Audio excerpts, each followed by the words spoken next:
we talked earlier about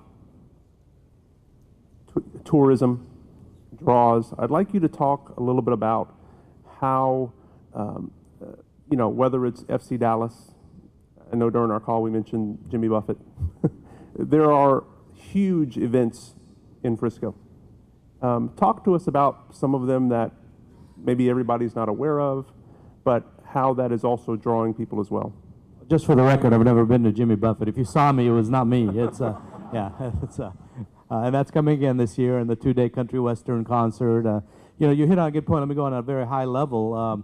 Most cities, you know, the city of Frisco and the city council work very hard at being a sustainable city, financially sustainable and structurally sustainable, as we talked about with the standards. And cities typically go through phases where, as they grow, revenue strong, expenses follow that, but they do well. And Plano, Frisco, we're no exception to that. But we also realize that at some point, growth will level off when we build out, and expenses typically keep going up.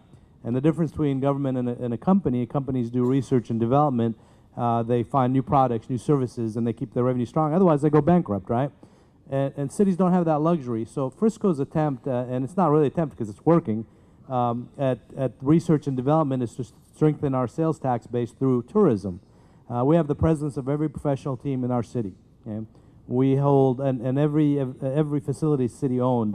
Toyota Stadium, the Cowboys Multi-Use Event Center, the Dr. Pepper Arena, the ballpark. Those are city-owned facilities, but we have the professionals managing them and running them. And that is keep revenue strong. So a typical Jimmy Buffett concert will bring in approximately $6 million of revenue to the city. And so that's our attempt, tourism's our attempt to really keep our long-term financial sustainability strong. And you'll see that with, we host the NCAA Division I football championship every year. We've had it for 6 years. We just renewed for a 4-year contract with the NCAA. We, through our partnership with the Hunt Sports,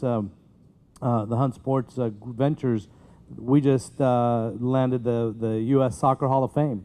And construction will start at Toyota Stadium for $40 million worth of improvements this next month. So the best is yet to come. We're not done with that, by the way. Frisco has a lot of planning in place, a lot of different entities we're talking to today. You'll see announcements whether next week or next year. That'll continue through the existing projects, new projects. The $5 billion mile, as we talked about, hate to say it, but it's getting close to $6 billion now. It's $5.7 billion is the estimated value, it's almost 550 acres worth of development that is going strong. We can't forget about other partners. We mentioned Hall Office Park. They really started this wave.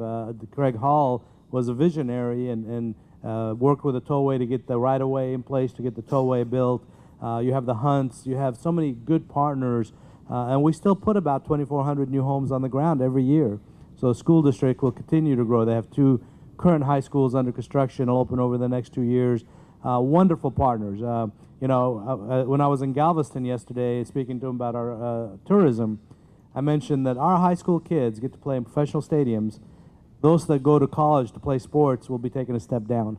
You know, think about that. I played on a mud field when I was in high school, okay? So it's a step down when they get to that college stadium. He may not go to Jimmy Buffett, but I've heard he goes to Edge Fest all the time. And it sounds like we're almost needing a new hashtag. So, Mayor, when it gets to 6, just let us know and we'll start the new hashtag.